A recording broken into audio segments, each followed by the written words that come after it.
Try anything, you cancel, bro.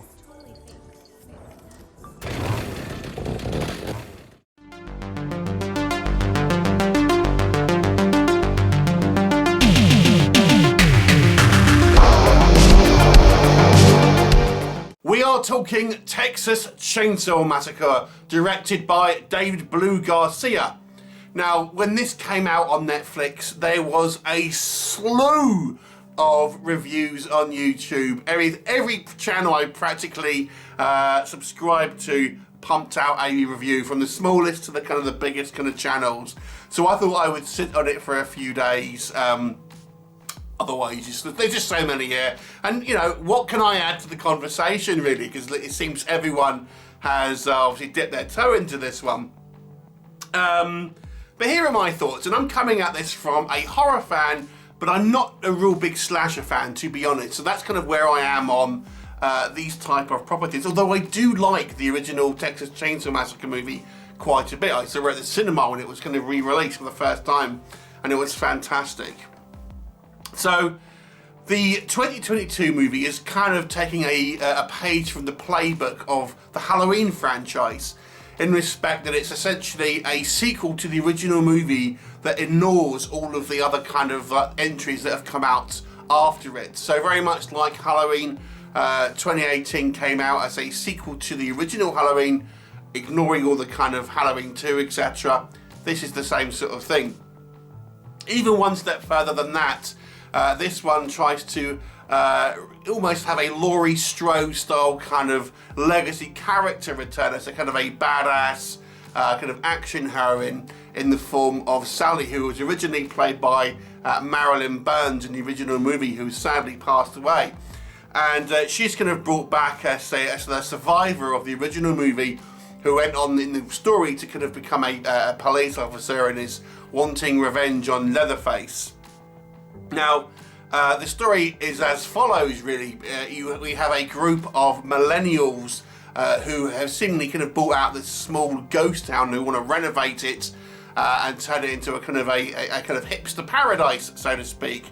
But they don't realise that it's not fully abandoned, and we have Leatherface, who is hanging out in this kind of orphanage with this older woman who's kind of looking after him, and events happen, and ultimately Leatherface goes on a rampage. So, as I've mentioned, there's been a hell of a lot of people kind of chirping in with their kind of comments for this particular movie, and a lot of them have been fairly negative. I've seen a few positive ones, but a lot have been negative, and I think this is possibly the danger when you are doing a kind of a requel, a reboot, whatever you want to call it, of a franchise which has an established fan base. I feel people will be coming at it from the point of view of it's their kind of property that they kind of grew up with, and they have certain expectations from it and things like this. And as such, I personally feel I've seen some overly negative reviews for this movie, because it's not the Texas Chainsaw Massacre movie that they wanted, if that makes sense. Now, am I saying this is a great movie? Well, we'll come on to what I think in just a minute, but I think you have to kind of be able to separate, look at a movie for its own merits without the kind of the weight of the kind of the franchise bearing down on it, and kind of, look at it for what it has achieved on its own. I understand, obviously, it's the easy thing to go, oh, this is a crappy kind of like requel or, reboot or whatever you want to kind of call it. But I do feel you have to try and look at a property for its own kind of merits to a degree. And I'm going to address some of the main critiques that I've seen for this movie and try and kind of give my thoughts on it. But let me just start off. So I do feel that if you like a gory movie, then this one I think will definitely kind of satisfy you. There are some kind of brutal kills here, and to be honest with you, that's kind of, we don't see so much of that these days, I feel. I think the brutality of horror films has been somewhat muted in the majority of films. Even films like Halloween, I don't know if it was this kind of, well, the Halloween reboot is certainly more brutal than the original, but it's kind of, this is, if you ask me, takes it one step kind of even further than that. With some quite, brutal scenes in it, and a lot of gore.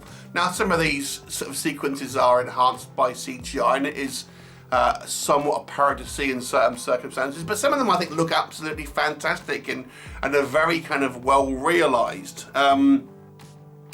I actually think this movie's kind of, this ghost town setting is a good kind of like haunting location and an idea for it, where we have this essentially this abandoned town, gives it a Western feel. Now, this was actually filmed in Bulgaria, but I do think it passes as a kind of a good substitute for you know, a dusty you know, American kind of forgotten town. I suspect this is where while the extras don't really have a lot of, you know, speaking parts and things like that, because they're probably Bulgarian rather than kind of American, and then the you know, only the kind of the few actors that have more of a major role are actually allowed to do anything, because they're the only ones that can speak clearly with an American accent.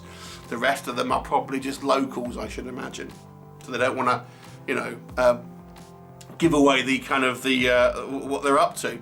I do think there's some reasonable kind of set pieces here, and I've seen some critics saying there's not any creepy moments. I personally think there is. I think there, you know, Leatherface kind of popping up and down in the kind of the poppy fields, which is kind of a scene that was used to promote it. You know, evoked memories of like The Ghost in the Darkness and even Jaws to a degree. Something, you know, moving around out there, I thought was pretty good. And I think this movie, it tries to address some subtle political kind of stuff here. Certainly the kind of the red versus blue in regards to kind of the political tensions within the States. It also, I feel, is somewhat of a commentary on generational differences. You know, but it doesn't kind of do, it doesn't kind of beat you over the head with it, but there are a couple of things I think that the movie is trying to portray there. Now, one of the big critiques I have to say with this movie was that I've seen from people say is that the cast of millennials are really annoying and horrible characters. I have to be honest with you, I think that was the point. A lot of critics are saying is that the millennials all seem vapid and horrible, and you can't kind of root behind for them. I think that was a conscious decision by the filmmakers. At least that's how I speculate it, because you know, these are stereotypical kind of millennials who seem very kind of self-centered and, you know, entitled and things like that. And I think part of the fun of this horror movie is to kind of see these you know, these kind of people meet Leatherface's chainsaw. And I think that was a conscious decision, but I feel it's somewhat kind of backfired, because people just say, the characters are all horrible in here, you know. But I think, as I say, I personally think that was a conscious choice by the kind of the filmmakers here. Now, apparently, the test screenings when this movie came out were not particularly good, and that's kind of why it was sold to Netflix. But I gotta say, I think it feels like a kind of a polished movie to me. You know, if this were to play in the cinema and things like that, you know, I have to say, I think the actual quality of production here is relatively high. I have to say, I think, like I say, for the most part, the kind of the gore and the kind of the props and the costuming and everything like that was to a good standard. So this to me looks like, you know, it's certainly not a sort of throwaway kind of cheap movie. It looks like it has had some investment behind it. I do think there's some good cinematography here. There's, you know, decent use of kind of like, you know, wide angle shots. I like the kind of like this kind of dead town, this kind of ghost town where it had this kind of rainstorm and it looks all kind of like, you know, particularly kind of like oppressive at that point. So on a technical level, I think there's some good things here. Now, let me have some of the negative points here. Yes, and I do agree there are some particularly kind of dumb things that happen in this movie. Dumb things that characters do, dumb things that happen within the movie. You know, if we're led to believe this is a true sequel to the original, then Leatherface would be far too old to be, you know, being able to take as much damage as he does in this movie and being able to kind of move around as he does without kind of being supernatural. It's the same criticism really about the Halloween film, because that is true of that film as well, to be honest with you. But, you know, it's no one wants to see Leatherface kind of like, you know, go around on a Zimmer frame or anything, otherwise you would never film, would you? So I think, you know, there's certain things here I do feel you have to have a somewhat of a suspension of disbelief, and maybe make it so he's kind of more than human or something. But there are some, nonetheless, there are still some silly things that happen. You know, a chainsaw which has been in the wall for decades, it seems to work perfectly. The first female victim that gets kind of stabbed in the kind of like the belly seems to die instantly, when that just wouldn't happen. You know, you would bleed out and it would take a while, but she dies kind of instantly, and things like this. You know, there's lots of kind of like sort of sillier moments within the film. That where people like, I don't want to spoil anything for you, but we have a face-off between sort of two characters who have history, and one doesn't take the opportunity to take advantage of the situation, and it's done for pure to draw out the kind of the cinematic kind of tension, so to speak. But you know, there needed to be more done with that. On the subject of that, the character of Sally, who is our legacy character from the original movie, I don't think was particularly kind of well realised. It's too much of a copy of Laurie Strode, and there's decisions made with her. Again, I'm not going to say what they are, that don't kind of ring true to me. Some of the kind of the setup here with the kind of these millennials kind of coming in, I can see what they were trying to do, to try and have a misunderstanding, which is ultimately the kind of the fire that kind of lights Leatherface to kind of do this sort of thing. You know, it ends up being somewhat of a kind of a typical thing. And yes, these characters are kind of unlikable, and it kind of seems a little bit contrived at times. Their situations when they're there, and there are a lot of red shirts, and the characters don't seem particularly kind of. They aren't, you know, it's true, they aren't particularly well drawn characters. But as I say, I think the criticism about them being unlikable was on purpose. I actually quite like the kind of the character, I've forgotten his name, Richter, I believe it was. It was kind of like the local guy who they kind of run into, and I actually thought he was a pretty good character, and actually made, you know, you thought he was going to be an antagonistic, but he was kind of ended up being kind of somewhat of a protagonist, and I thought his character was kind of pretty good. Overall, I think this movie, as I say, the weight of the franchise bears down on this one, and it may have been better off becoming, you know, being its own thing, but obviously then people wouldn't talk about it as much.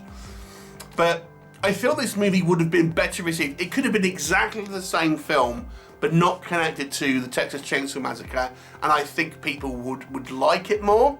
But because of the connections to the Texas Chainsaw Massacre, people kind of like, I don't know, just they want what they want from, you know, they want to see what they imagine as a sequel and things like that, rather than the film that we have.